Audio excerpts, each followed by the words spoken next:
¿Cómo están? Bienvenidas, bienvenidos a nuestro programa Con Ojo Clínico, este espacio que hacemos semana a semana donde abordamos distintos temas en torno a la salud, en torno a esta pandemia, ¿cierto? Y siempre estamos conversando con interesantes invitadas y también invitados. En el día de hoy vamos a hablar de algo bien contingente, tiene que ver con esta tercera dosis de refuerzo, un proceso que comenzó hace algunos días en nuestro país y vamos a estar profundizando respecto a esta medida con especialistas e invitados que tenemos para este capítulo. Recordarles que tenemos también habilitado un correo para que ustedes se comuniquen con nosotros, canal uchiletv@uchile.cl, y usted puede dejar sus comentarios, sus mensajes, también sus videos si quiere ser parte de nuestro programa, de este espacio que tenemos también destinado para nuestro público, para que mande sus consultas a través de un video, si tiene alguna pregunta para alguno de nuestros especialistas, a través de nuestro correo canal uchiletv@uchile.cl, mande todo ahí y vamos a estar también haciéndolo parte de nuestro programa del día de hoy y las próximas también ediciones. Se comienza aquí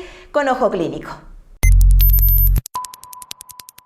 Y comenzamos revisando las principales cifras. 792 casos nuevos en promedio se han registrado durante los últimos días, una cifra que obviamente es bastante diferente a lo que habíamos visto en las últimas semanas. Han estado bajando las cifras, pero es importante recordar a todos ustedes que obviamente esta pandemia no ha terminado y que es responsabilidad de cada uno de nosotros y de nosotras, ¿cierto?, mantener las medidas de autocuidado. 792 casos nuevos en promedio, ¿cierto?, diariamente durante la última semana. De hecho, el martes 17 de agosto, hace algunos días, se registraron 405 casos nuevos y la positividad llegó al 1%, pero obviamente hay también preocupación por lo que está pasando en algunas regiones.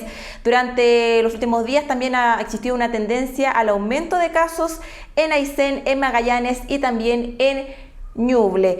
Seguimos revisando algunas cifras también con respecto a los casos activos. Estamos viendo que son cerca de 5.000 los casos activos registrados en nuestro país en promedio, cuando tenemos una positividad de 1,3%, una cifra que también es mirada con atención por los especialistas. Revisamos otro de nuestros indicadores en nuestro programa Con Ojo Clínico, tiene relación con la variante Delta.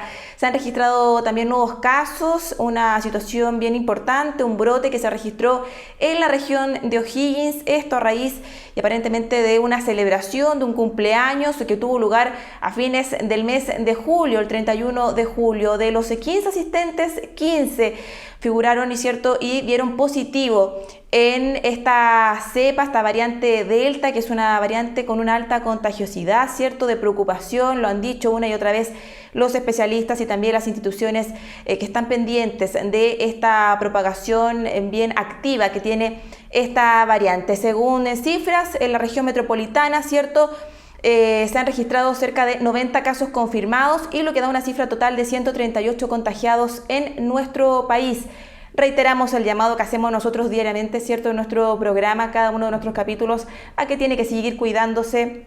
Es muy importante el uso de la mascarilla, ¿cierto?, el uso de alcohol gel, el lavado constante de manos y también el distanciamiento social. Revisamos otras cifras, camas UCI.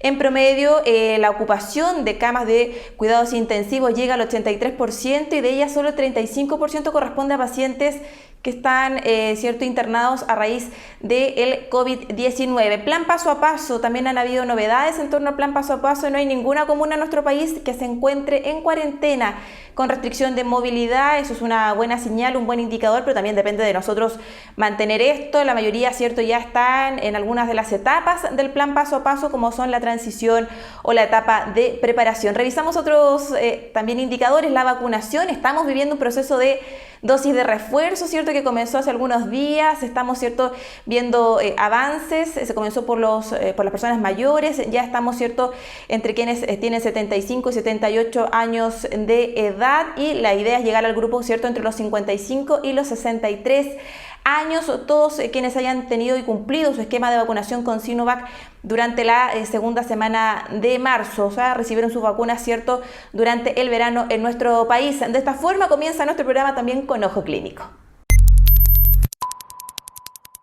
El pasado 11 de agosto comenzó en nuestro país un proceso bien importante, este proceso de vacunación, ¿cierto? Pero de refuerzo, la llamada tercera dosis para quienes recibieron Sinovac durante los primeros meses de nuestro año, ¿cierto? De este 2021, específicamente en personas sobre los 55 años. Fue parte de la decisión que tomó también nuestro país de inocular con esta dosis de refuerzo a las personas mayores.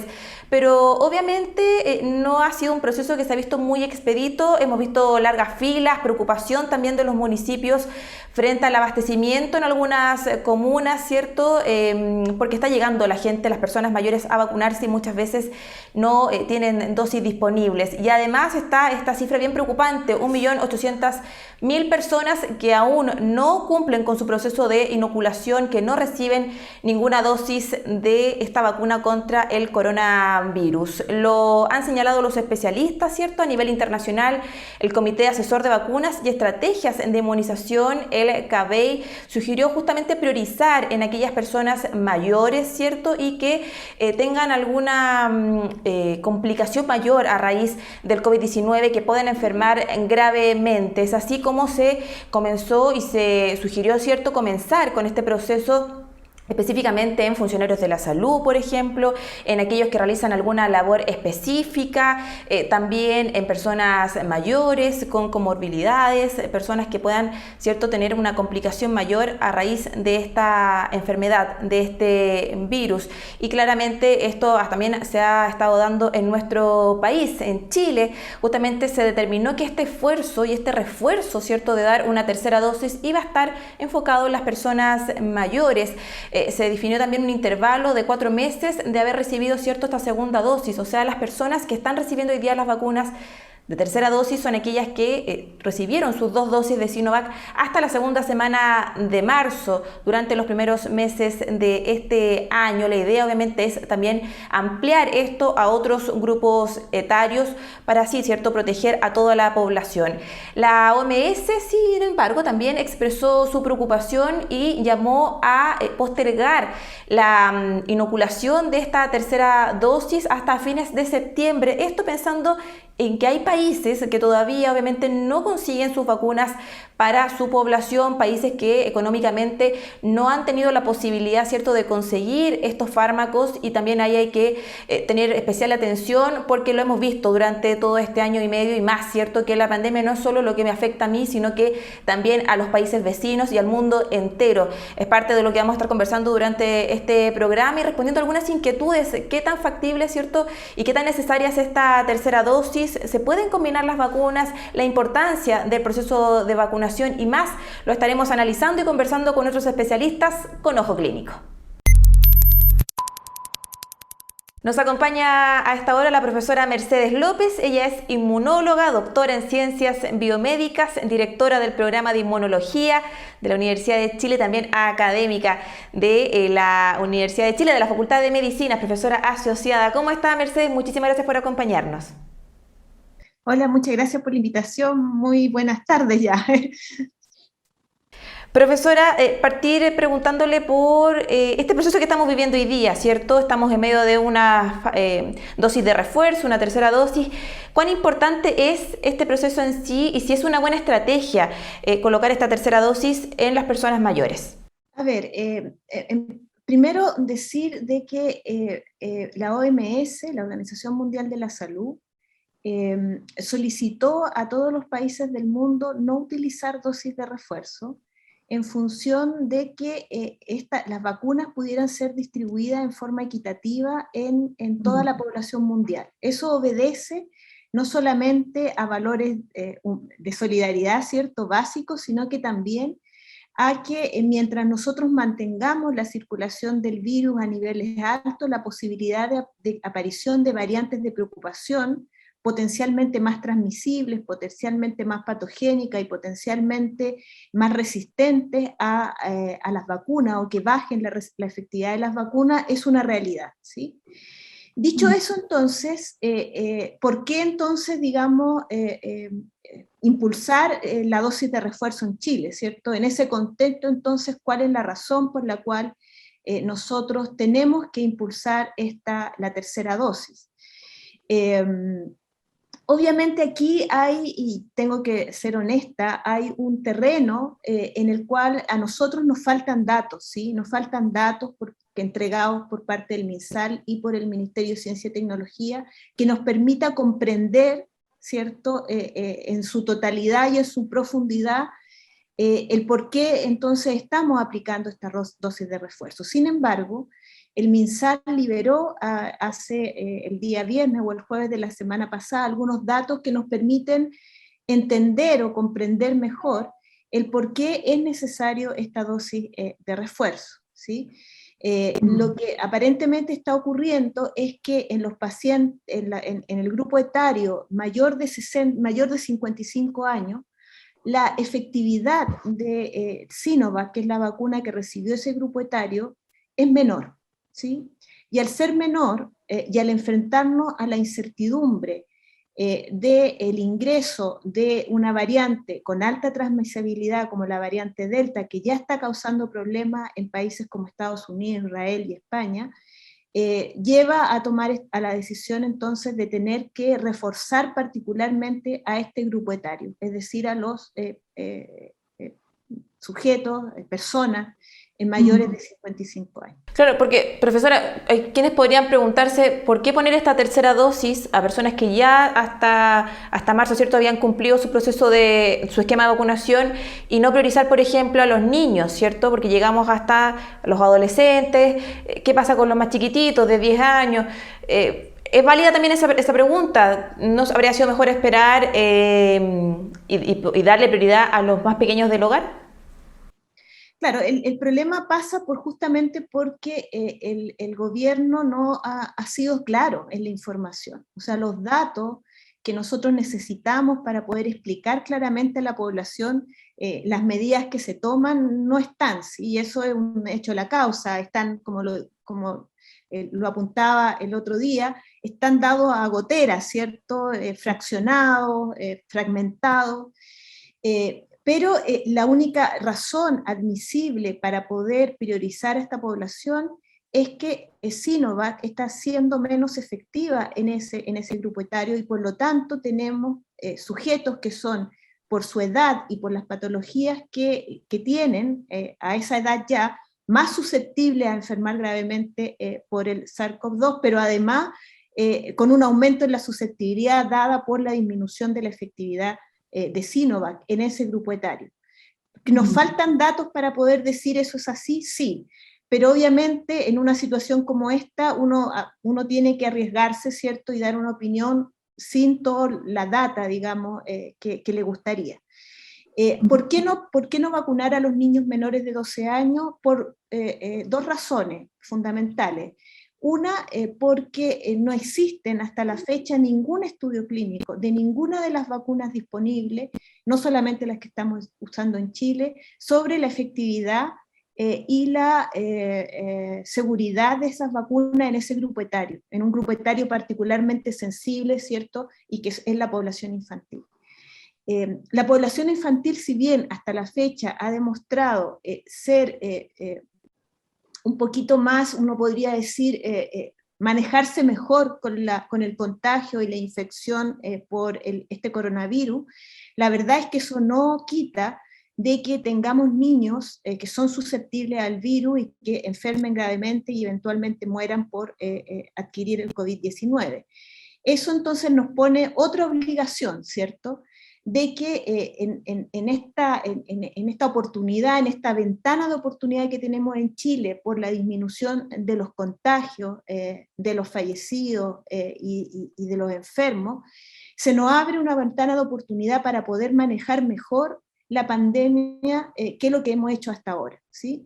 Y en ese sentido uno debería pensar por lo menos en cuatro cosas, pensando en proteger a nuestra población infantil que sabemos que en un plazo inmediato no va a poder ser vacunada, ¿sí? Todavía, ¿sí?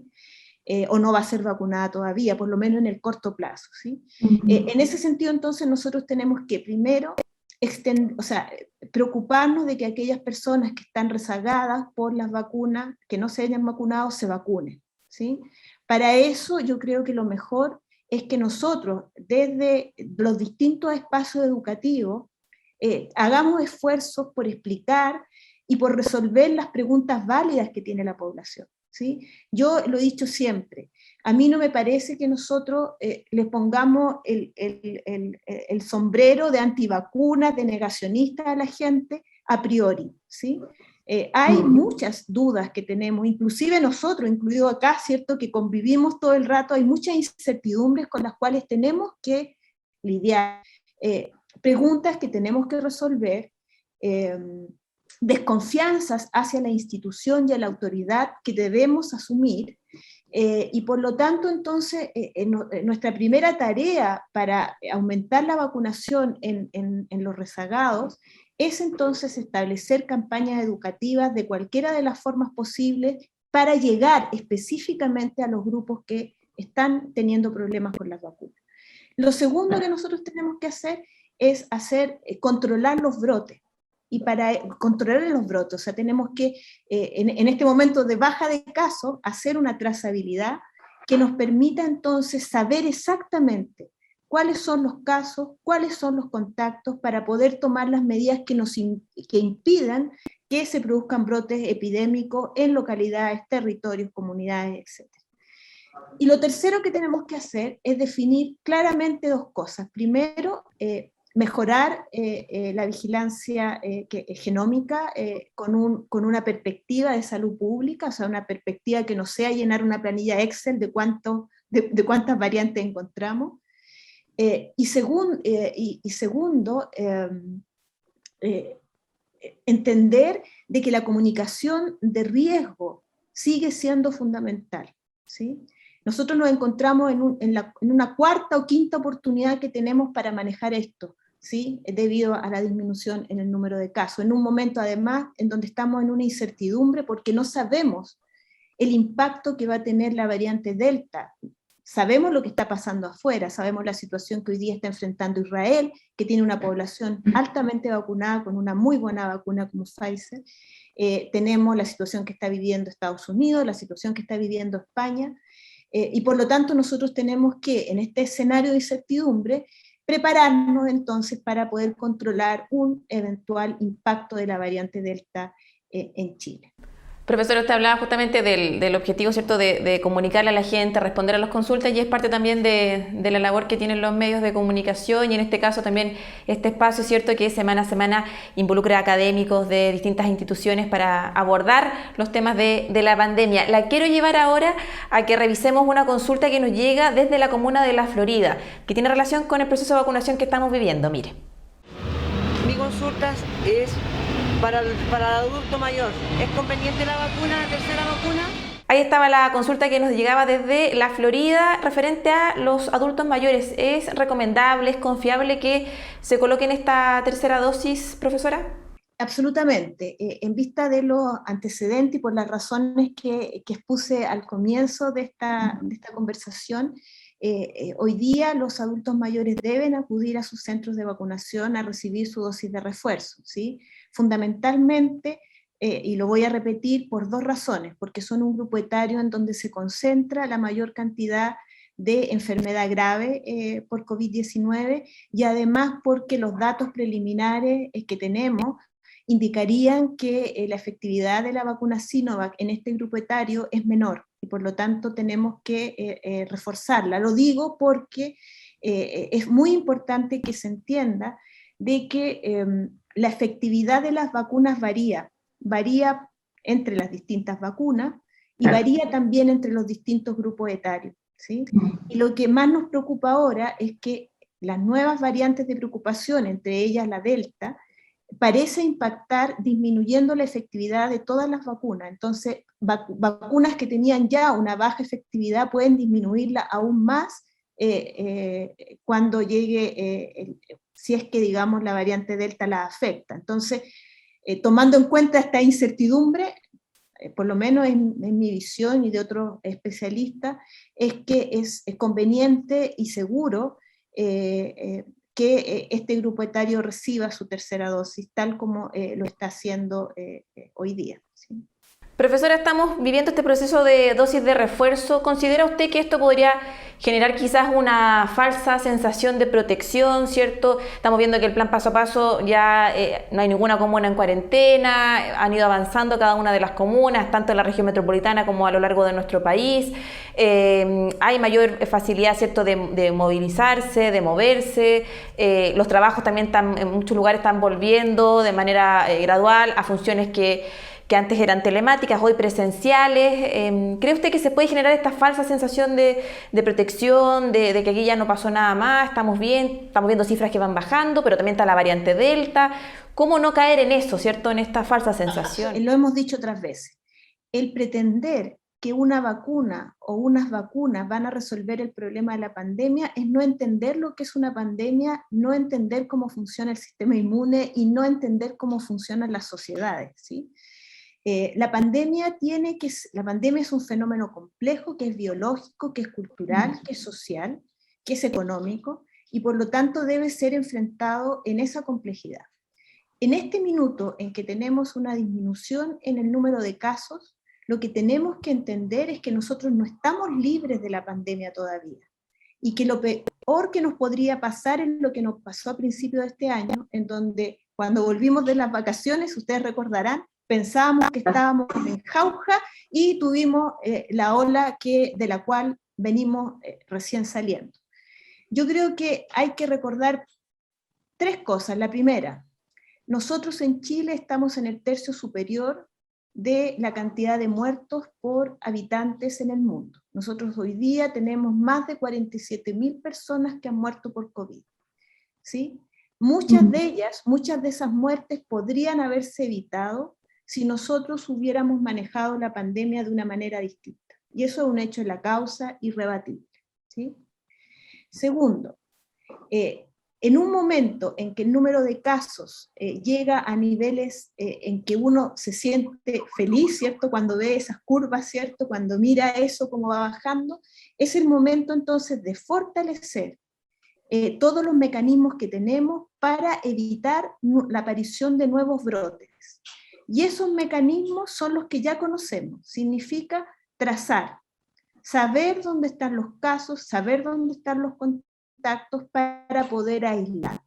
Y ahí hay dos obligaciones. Primero, una responsabilidad del gobierno, del Ministerio de Salud, de poder dotar a la institucionalidad sanitaria de las condiciones, de los recursos humanos y económicos suficientes para poder hacer eso, pero también hay una responsabilidad de cada uno de los espacios donde nosotros convivimos. Hay una responsabilidad de las universidades, por ejemplo, de asegurar un retorno seguro a su comunidad. Y para eso, digamos, así como el gobierno tiene que tener esta cosa que fortalezca, ¿cierto?, la trazabilidad, en las instituciones, en los espacios de trabajo, en los espacios educativos, tenemos que tener protocolos que nos permitan entonces evitar los brotes dentro de nuestro lugar de trabajo, ¿sí? Y esos protocolos tienen que ser claros, tienen que ser cortos y tienen que tener como objetivo el poder ubicar muy tempranamente casos y contactos de COVID-19. ¿Sí? ¿Considera que las flexibilidades que hemos ido viendo en los últimos días, ¿cierto?, en torno al plan paso a paso, ahora se viene próximamente las fiestas del 18, ¿cree que esas flexibilidades van por el camino correcto? Y también eso de la mano de las proyecciones que se pueden hacer con la variante Delta. Veíamos que hace algunos días en la región de O'Higgins, ¿cierto?, hubo un brote, 17 personas participaron de un cumpleaños, 15 se contagiaron, las cifras van aumentando, ¿cierto?, de una variante que es de preocupación, ¿cierto?, por su contagiosidad tan importante. ¿Cómo sopesamos ambas cosas? Tenemos una variante Delta, estamos en un proceso de vacunación, tercera dosis, vienen las fiestas patrias, estamos ya flexibilizando. ¿Es posible generar un equilibrio entre todos esos factores, cree usted? Absolutamente, yo creo que es posible generar un equilibrio en esos factores y eso depende fundamentalmente de nuevo, de que tengamos una comunicación de riesgo adecuada, que es un problema que ha sido crónico, ¿cierto?, en esta pandemia, ¿sí?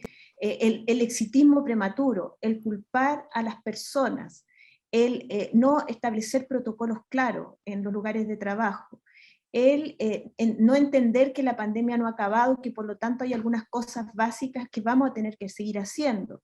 El uso adecuado de la mascarilla, el lavado de manos, el diferir los ingresos a los trabajos, el flexibilizar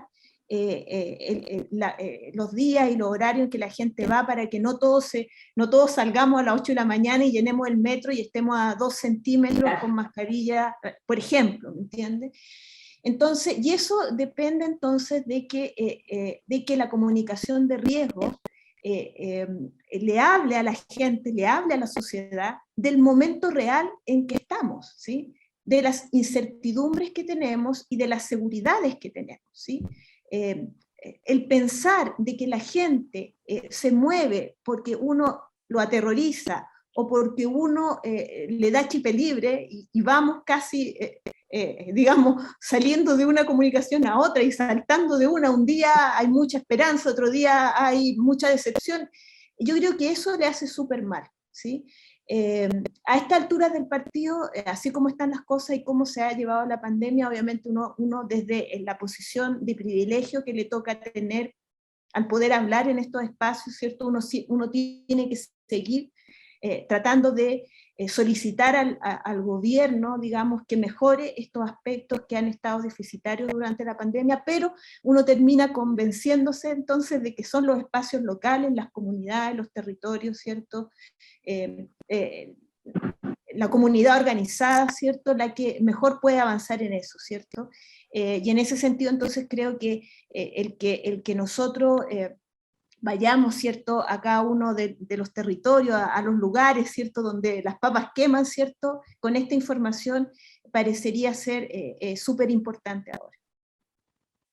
Así es, hay una responsabilidad también individual, ¿cierto?, de cuidarnos, de autocuidarnos, y también comunitaria, de pensar en el que está al lado y que si yo me vacuno, protejo también a mi comunidad y a quienes me rodean. Le queremos agradecer, profesora, por acompañarnos en nuestro programa, a Mercedes López, inmunóloga, doctora en Ciencias Biomédicas, directora del programa de Inmunología, y también profesora asociada de la Facultad de Medicina de la Universidad de Chile, por contestar todas nuestras consultas, responder, ¿cierto?, a todas estas inquietudes y tan necesario, ¿no?, informar a quienes están al otro lado de la pantalla sobre todos estos detalles que estamos viviendo hoy día, cuando pareciera que estamos entrando por un camino un poquito más amable, pero obviamente seguimos en esta pandemia y hay que seguir cuidándose. Profesora, muchísimas gracias.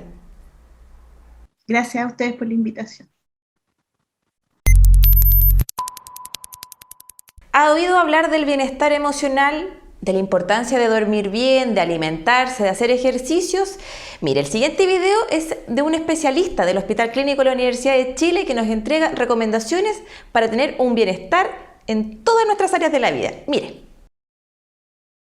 Las 3 estrategias más importantes, los 3 grupos de estrategias son las estrategias que protegen la salud física, ¿no es cierto?, las estrategias emocionales y las estrategias conductuales, ¿ya? En primer lugar, las estrategias hacia la salud física. Clave el sueño. No vamos a ser nunca suficientemente insistentes para insistir sobre la importancia del buen dormir. Hay que buscar la manera de lograr funcionalizar, optimizar el sueño lo más posible. Ya un sueño de entre 7 y 9 horas. ¿Ah? Que sea, acuérdense que el sueño es un hábito, ¿ya? Y por lo tanto uno tiene que ordenarlo para que el sueño funcione.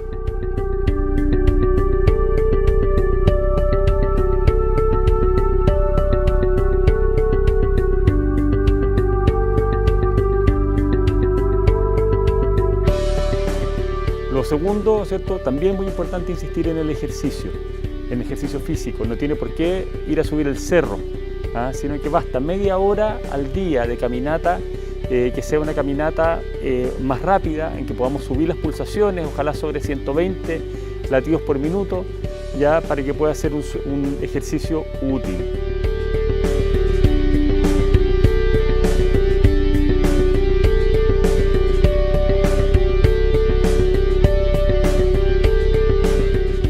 La segunda, grandes grupos de estrategias tienen que ver con las estrategias emocionales, porque nosotros somos seres emocionales, estamos cargándonos emocionalmente de cosas todo el tiempo y necesitamos descomprimir.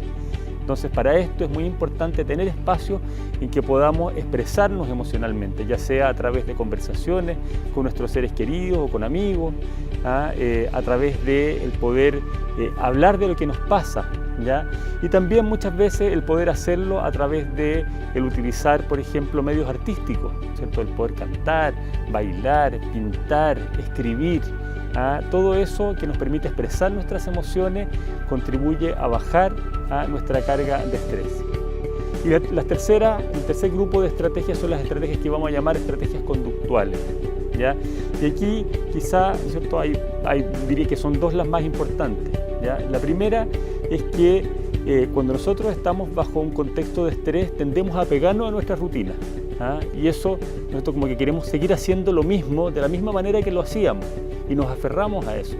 Pero en contexto de estrés es un contexto que nos interpela a cambiar, a readaptarnos, y muchas veces requiere que flexibilicemos nuestra rutina, que podamos soltar aquellas cosas que no son tan importantes. No es tan importante que el aseo nos quede impecable como siempre, que lo hagamos con toda la frecuencia que lo hacíamos antes. No es importante que un día los niños, ¿no es cierto?, no se conecten, no funcione el tema de la teleescuela, no tenemos por qué estar, ¿no es cierto?, desde que inicia la clase hasta que termina la clase y que todo funcione fantástico, a tener esa flexibilidad para poder ajustarnos a que este no es un contexto normal y que por lo tanto va a requerir que nosotros podamos ir pesando y podamos mantener un equilibrio en función de graduar nuestra exigencia. Y la segunda, ¿cierto? El segundo elemento en las estrategias conductuales tiene que ver con el poder hacer un uso organizado de nuestro tiempo, y sobre todo de los tiempos de descanso. Efectivamente, el descansar no es simplemente dejar de hacer lo que hacíamos, sino que requiere hacer otras cosas, poder meter nuestra cabeza, ¿no es cierto?, en otra ocupación diferente de aquella en la que nosotros trabajamos. Y poder de esa manera entonces como cambiar un poquito el foco, ¿no es cierto?, cambiar nuestra mente de estado mental hacia un estado mental conectado con otras cosas, ¿ya? Y de esa manera entonces vamos a lograr realmente desconectarnos del trabajo.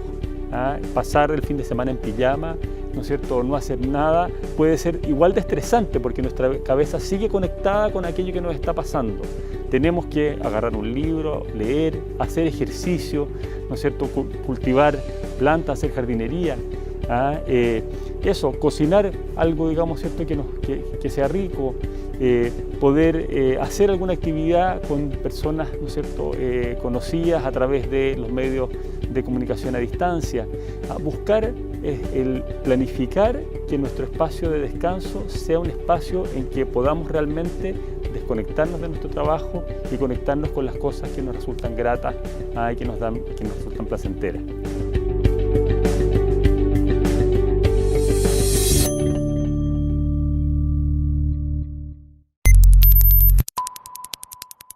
Nos acompaña en nuestro programa el profesor Marcelo Alarcón. Él es académico del Departamento de Bioquímica Clínica e Inmunohematología de la Universidad de Talca. Profesor, muchísimas gracias por acompañarnos.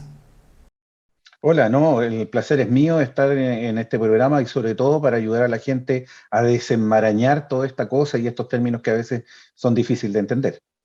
Así es, profesor. Partamos por explicarle a quienes siguen nuestro programa qué pasa en el organismo cuando recibimos una dosis de refuerzo, la importancia, ¿cierto?, de esta tercera dosis que estamos viendo hoy día y viviendo, ¿cierto?, en los principales consultorios y centros de salud donde están recibiendo las personas mayores su dosis de refuerzo.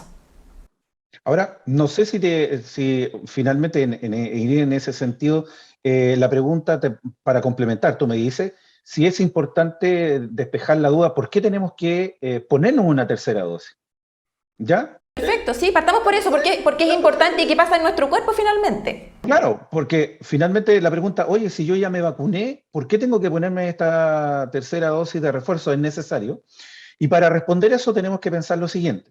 Esto es casi igual como una economía de la casa. ¿En qué sentido? El organismo, después de 6 a 9 meses, ya le empieza a costar energía al cuerpo llegar a producir estas defensas, que todos nosotros hemos escuchado como anticuerpos, que son lo que siempre yo explico, que son como estas balas que disparan nuestro sistema inmune para atacar al SARS-CoV-2, que es el que llega a producir el COVID. Entonces, llega un momento en que dice, ¿para qué voy a seguir gastando y produciendo estos anticuerpos? Finalmente es una pérdida de plata, por decirlo así. Entonces empieza a disminuir la cantidad de anticuerpos. Entonces ahí ya tenemos una posible explicación de por qué no tenemos que poner el refuerzo, es porque el organismo en forma natural empieza a bajar la producción que le está haciendo solo perder plata, por decirlo así. Eso es una primera instancia. Lo segundo, hay ciertas personas, en este caso las personas mayores, no es que sea una enfermedad, sino es que es propio también de su organismo. Hay un término, si es que lo han escuchado y lo vamos a explicar al tiro, que se llama inmunosenescencia. ¿Qué significa? Así como las personas nos vamos envejeciendo, el sistema inmune también se va envejeciendo. Por lo tanto, la eficiencia de ese sistema inmune es mucho menor. ¿Qué significa eso? Frente a una vacuna, este sistema inmune genera menos anticuerpos. ¿Ya? También hay otras personas que, por ejemplo, tienen enfermedades como cáncer, como diabetes, inmunodeprimidos, que también producen menos anticuerpos posibles. Entonces, por un lado tenemos que, en general, tenemos que el cuerpo reduce la producción de anticuerpos, y por otro lado, hay ciertas personas que en este caso producen una menor respuesta o esta menor cantidad de anticuerpos. Entonces, por eso es necesario esta dosis de refuerzo. ¿Para qué? Para que cuando sea inoculada, nuestro sistema inmune reconozca finalmente esta nueva dosis y se active y finalmente llegue a producir una gran cantidad de anticuerpos. Ahora, otro detalle que siempre se pregunta, ¿es la misma vacuna que yo tengo que colocarme, que fue la primera dosis, por decirlo así? Se han hecho estudios internacionales en el cual se han mezclado distintas vacunas. Por ejemplo, si primero se vacunó Pfizer, ahora se vacuna AstraZeneca. O si se vacunaban con AstraZeneca, le cambiaban la dosis por Pfizer. En todas las opciones, el hecho de colocarle, y el término técnico, y de ahí lo vamos a decir, una dosis heteróloga. ¿Qué significa eso? Una dosis distinta a la primera que me coloqué. Vale decir, si usted se colocó, por ejemplo, Pfizer, se va a colocar AstraZeneca. O si se colocó, por ejemplo, AstraZeneca, la idea es que se coloque Pfizer. Esos son los estudios que se están hechos internacionalmente. Recordemos que también el gobierno hace poco está haciendo el mismo estudio, pero ingresó la variable Sinovac, que en este caso los primeros estudios, las primeras luces, indican que básicamente es lo mismo, ¿ya? En el sentido de que es cambiar, ¿sí? Claro, porque muchas personas se deben estar preguntando, bueno, esto comienza, ¿cierto?, esta dosis de refuerzo pensando en aquellos que recibieron Sinovac. Muchos se deben estar preguntando, ¿pero por qué no me ponen una tercera dosis de Sinovac? ¿O por qué me ponen AstraZeneca y Pfizer? ¿Son vacunas mejores? ¿Son vacunas que funcionan igual? ¿Se pueden mezclar vacunas? Es interesante también aclarar ese punto de como lo que usted está diciendo, ¿cierto?, que se pueden mezclar. ¿Y por qué no Sinovac si yo ya me puse Sinovac? Sí, pues, lo vamos a colocar, imagínate, suponte que tú estás viendo suponte que tú estás viendo una película y después de un determinado rato la película como que es media plana, por decirlo así, y como que no te produce ningún sentimiento, por decir así. Pero ¿qué pasa si te cambian la película? Tú dices, ¡oh! Y como que te concentra. Esto es básicamente lo mismo con el sistema inmune. Vale decir, frente a una dosis, los niveles de activación del sistema inmune es, por decir así, 1, si le colocamos un número, 1. Pero el hecho de colocarte una dosis distinta, el sistema inmune despierta, se potencia, se activa de una mayor forma, al menos 2 veces más de lo que estaba haciendo. Entonces, por eso es importante este cambio. Vale decir, para que el sistema inmune vuelva a reconocer esta nueva dosis que le están colocando y responda de una manera mucho más eficiente, mucho más potente, y como te decía, el hecho de cambiar la dosis al menos en algunas personas llega a producir 2 veces los niveles de anticuerpos, y se ha visto que en algunas personas el cambio de dosis llega hasta 8 veces. Entonces te das cuenta que finalmente este proceso de cambiarle finalmente la dosis activa mucho más. Sí, quería preguntarle por otro tema que tiene que ver con la variante Delta, que también es algo que está hoy día, ¿cierto?, entre nosotros. Estamos viendo que han ido aumentando los casos no solo en la región metropolitana, sino que también en otras regiones. ¿De qué manera este factor entra en este juego, ¿cierto?, de proceso de vacunación, tercera dosis? ¿De qué manera también esto me puede ayudar? ¿Tiene alguna relación si me pongo una tercera dosis a cómo mi cuerpo enfrente de mejor manera o de manera igual, ¿cierto?, una variante nueva como la variante Delta? Mira, recordando como decimos al principio, primero, esta dosis de refuerzo era importante porque finalmente el sistema inmune bajaba su producción. Segundo, habían ciertas patologías asociadas que finalmente se producía una menor tasa de anticuerpos. Y la tercera es finalmente esta variante, por decirlo así para que entienda la gente. En este momento al sistema inmune le colocaron, y me voy a poner yo de ejemplo, le colocaron una foto de una persona peladita, con lente y con barba. Entonces, lo más probable es que el sistema inmune esté buscando la foto de esa persona. Pero ¿qué pasa si aparece en circulación, por decirte, y que sería lo mismo que la variante Delta, una persona con un poco más de pelo, con bigote? Te das cuenta que es media parecida y el sistema inmune no la puede reconocer tan eficientemente. Esto es exactamente lo mismo. Vale decir, al aparecer variantes, son aquellos virus que han cambiado, en este caso, su estructura, y por lo tanto el sistema inmune puede que lo reconozca, pero no tan eficientemente. Entonces, ¿qué es lo que pasa? Que al colocar esta dosis de refuerzo, lo que ocurre es que se activa y por lo tanto ayuda a reconocer de una manera mucho más eficiente estas variantes. Ahora, las variantes en general nos acompañan, para que la gente no se asuste, las variantes en general nos acompañan día a día. ¿Por qué? En general, el virus, para que tengamos la idea, el virus muta o produce variantes, 5 variantes cada día. Entonces, un solo virus. Entonces, tú podrás entender la cantidad de variantes que existen en el mundo. De hecho, en la última base de datos que la revisé, aproximadamente existían alrededor de 3 millones de variantes. De esas variantes, 7 son las de, por decir así, interés. Y solo 2 son las de preocupación. Entonces, con esto no quiero alarmar para nada a la gente. Solo quiero decirle que variantes vamos a tener por siempre. De hecho, recordemos que todos los años nosotros nos vacunamos contra la influenza. Y de alguna manera es para protegernos, porque cada vez el virus va mutando y pueden salir algunas variantes que pueden ser, en este caso, de preocupación, que en este momento solo tenemos 2. Profesor, logró también llevar a ese tema de que si finalmente nos vamos a vacunar todos los años contra el coronavirus, pero antes quiero que pasemos a revisar una consulta que nos llega desde la comuna de Ñuñoa. Mire. Hola, ¿qué tal? Soy Natalia Gaona de la comuna de Ñuñoa y quisiera preguntar respecto a la vacunación, si la tercera dosis tiene que ser la misma que me puse anteriormente, en mi caso Sinovac, o puedo intercambiar por Pfizer o AstraZeneca. Ahí estaba, profesor, la consulta que nos hacían desde la comuna de Ñuñoa. ¿Qué le podemos responder a esta persona? Muy interesante la pregunta y es importante que quede súper claro. Como decíamos, en general lo que nosotros necesitamos es que el sistema inmune se despierte, que se active, que empiece a trabajar más fuerte si tú quieres.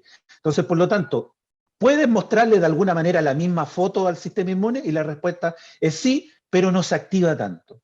Lo más importante y lo que se ha visto a nivel internacional es que mostrándole otra foto, por decirlo así, que es otra vacuna distinta a la que tú te colocaste al principio, el sistema inmune trabaja más fuerte, produce más anticuerpos y de una mayor eficiencia. Por lo tanto, la respuesta es ideal que te coloques una dosis distinta a la que te colocaste al principio. Ahora, con eso, no sé si lo podemos tocar ahora o después, mucha gente, que es importante, le tiene miedo a la vacuna AstraZeneca porque ha escuchado de que tiene trombosis. Y eso yo creo que también es importante que la gente le pierda el miedo a eso, de alguna manera. Por ejemplo, toda la gente en este momento que se está colocando AstraZeneca es de una edad sobre 50 años. Y la pregunta es ¿por qué? En general se ha visto y se ha escuchado de que esta vacuna AstraZeneca genera trombosis, por lo tanto tengo miedo de yo ir a vacunarme. En este caso a la gente le vamos a decir unos detalles.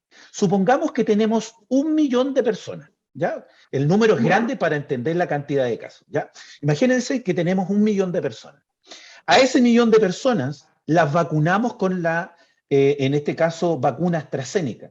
¿Saben cuántas personas de ese millón de personas podría tener trombosis? Solo 4. Les voy a poner otro ejemplo. Supongamos que tenemos en este caso, a 1000 damas que toman píldoras anticonceptivas. Y de nuevo le medimos la probabilidad de trombosis.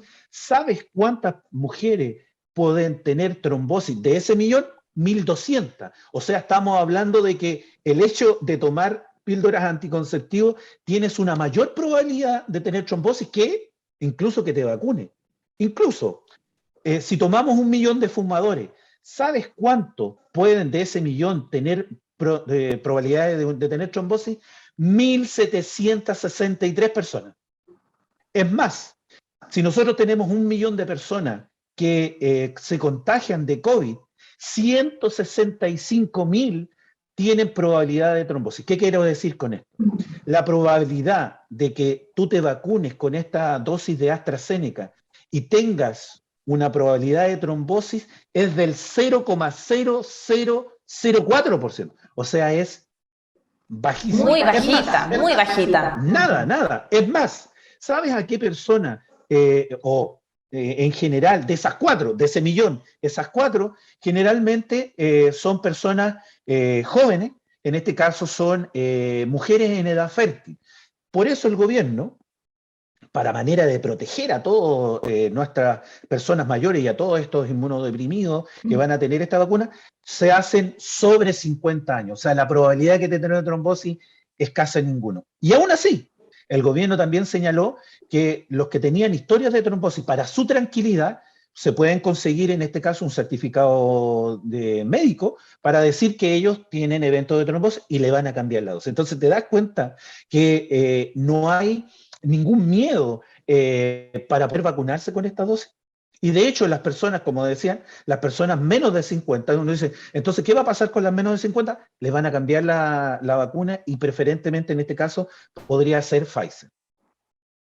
Claro, profesor, y obviamente todo esto también está respaldado científicamente, no es algo que se le ocurre a Chile, sino que hay estudios, como usted lo decía, ¿cierto?, de la importancia de tener una tercera dosis y por qué elegir entre una y otra vacuna. Quería llevarlo a esto que estábamos conversando antes de la pregunta del público, que usted hablaba de la influenza, ¿cierto?, y que nosotros año a año nos vacunamos. Con el caso del coronavirus, ¿podría pasar algo similar, como se ha estado desarrollando esta pandemia, de que finalmente año a año nos vayamos colocando quizás dosis de refuerzo o una sola vacuna? ¿Usted cree que eso es posible? ¿Es el camino hacia el futuro? De hecho, es así porque en cierto punto, acuérdate que Chile, el gobierno de Chile, hizo un convenio para que finalmente la gran empresa Sinovac se viniera a establecerse en Chile, justamente eso, para producir una gran cantidad de dosis para Latinoamérica y lo que señalas tú que es muy importante. Los estudios, porque siempre esto está respaldado por estudios. Los estudios generalmente que lo ha hecho Pfizer, que va siempre avanzando en los estudios, generalmente ha estimado que una dosis de refuerzo se debiera colocar entre los 9 y los 18 meses aproximadamente. O sea, en otras palabras, si tú quieres decir, año a año nosotros nos debiéramos colocar si esto es exactamente igual en este caso el virus, los distintos virus que tenemos todos los años, que nos colocamos una dosis de refuerzo, porque como veíamos en delante, variantes van a existir. Recuerda que por un solo virus por día son 5 variantes.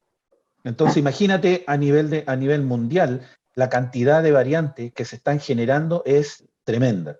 Afortunadamente, en este caso, solo 2 son de preocupación. Profesor, otro punto también que es importante, y usted lo decía, esta posibilidad, este convenio, ¿cierto?, de producir vacunas en Sinovac, de Sinovac, digo, ¿de qué manera que Chile cuente con un centro productor de vacunas, que también son una de las aspiraciones que ha tenido la Universidad de Chile, ¿cierto?, en su momento, en Laguna Carén, se está viendo también esta posibilidad? ¿De qué manera esto es importante? ¿De qué manera esto nos fortalece, nos pone a la vanguardia frente a lo que puede pasar con esta y quizás otras enfermedades a futuro, ¿cierto? Y también aprovechar también de consultarle por los países que no tienen vacunas, que fue una de las alertas que puso también la OMS.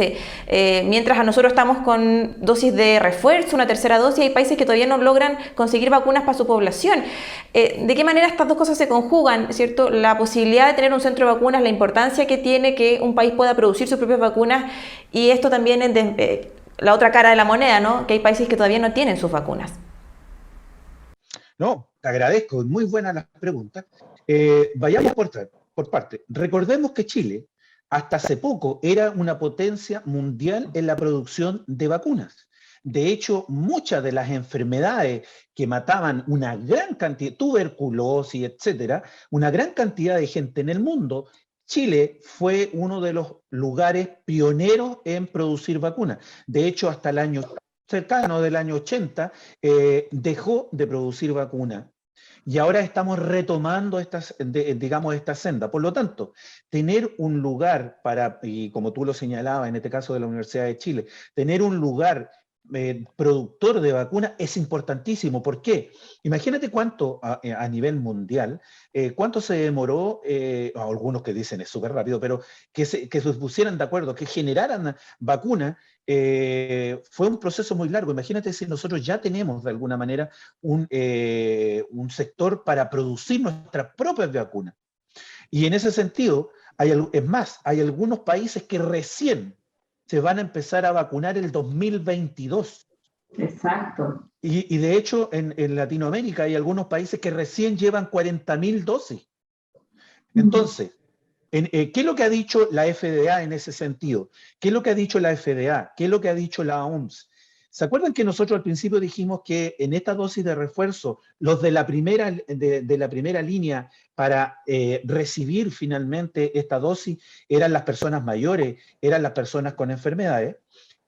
La OMS y el FDA a las personas, por decir así, normales, ¿ya?